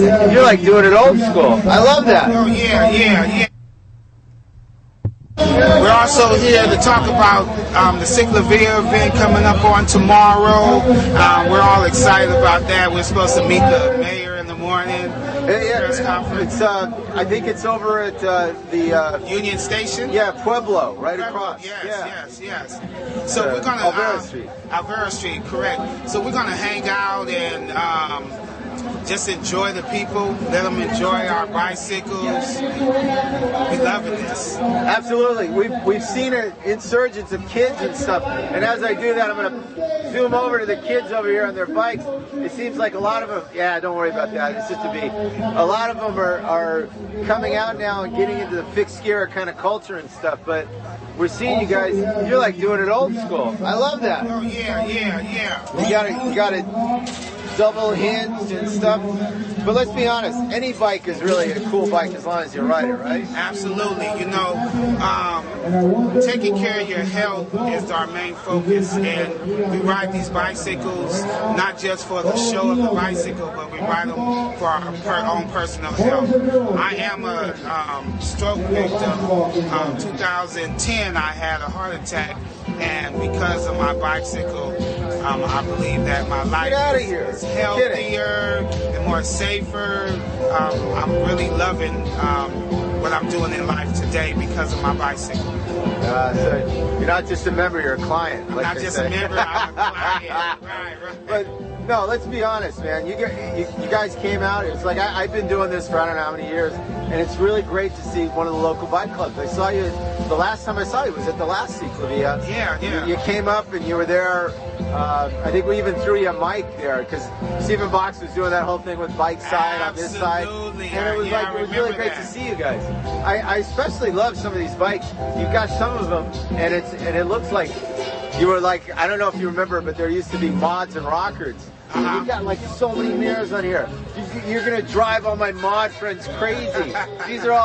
They're all nice, and it's like you guys all got sound systems and stuff. Yeah, we actually, everyone personally customized their own bicycles, and we go and get parts handmade by a local guy in Compton. So you're not only riding, but you're also kind of stimulating the local economy here. Absolutely. We're making sure that, I haven't had a car for 2 years, and it's been one of the best things I've ever dealt with. Better not say that too loud. 2 years now, car free? 2 years car free, and I really don't want to go back. I actually have to do it because of my job that I have. But I actually have a car too. But I would rather. rather. I signed that insurance or get a ticket or something. It's like, oh God. Yeah. Gas in itself, petroleum, the petroleum that we carry is with them on the inside of us by taking better care of our bodies, eating better, not putting bad things into us, and making sure that we stay focused on what a healthy lifestyle is. And we're talking about that today with all the kids out here. They're giving away some free helmets and things. But more important, it's like if you start kids out, you probably won't get into a state where you will, have to watch your weight or anything too. It's like a preventative kind of thing. We never think of programs being preventative, but Earth Day is a preventative thing. If you look at Earth Day as every day, you're going to keep this Earth Day around for a long time. Absolutely. If we use the natural resources that we have here on Earth to take care of our livelihood, that's what it's here for. It's for us to use the natural things in life, and exercising, community gardens, doctors, all those things. All the things are put here for us so that we can use them in a better way. So this 10-mile bicycle ride is just a niche and a start for us to come together, all races, not just one race, but all races. That's the sequel. That's what they're telling you. But let's be honest, it's great to get out there and you can talk to your friends. It's so quiet. You can get rid of all that traffic. And it's like, man, you can have a conversation. I don't know about you, but you get to meet all the girls on the ride. Absolutely. But that's just one of the rides that's going on. There's another ride you guys are going to be doing on the 1st of July. July 1st, we're actually hosting a bicycle ride for childhood obesity. And it's going to go from Exposition Park to El Segundo over to Figueroa back to Manchester, back over to Vermont, where we're going to have a host of artists on that day. Old school artists. We're going to have Watts Community Village group there. They're going to perform. We're also going to have King T, old school King T. He's doing a celebration, 25-year celebration on that day. Yeah. So we're bringing the community together again to get out into the streets so that we can support more bicycle lanes. We can support health and safety. Absolutely. Right here in our community. Now, just in the last 5 minutes since we got here, you got to look at this. They're all locked up against the fence. We got to get some more bike parking here, maybe some bike racks and stuff for the kids. Absolutely. All right, so that's Thomas from the Real Riders. We're going to try and get them in. They were at a couple events last week, and we're going to recap some of it later on today.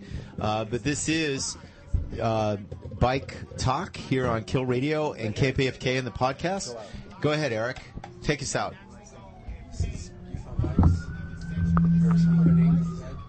So, Nick is telling me that this was Youth on Bikes, which is what he's calling today's show. What else do we say? Thank you very much for listening. And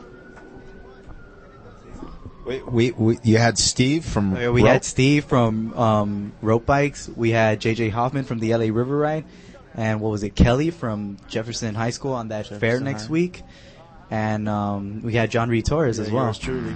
So that was today's show, and we're signing out.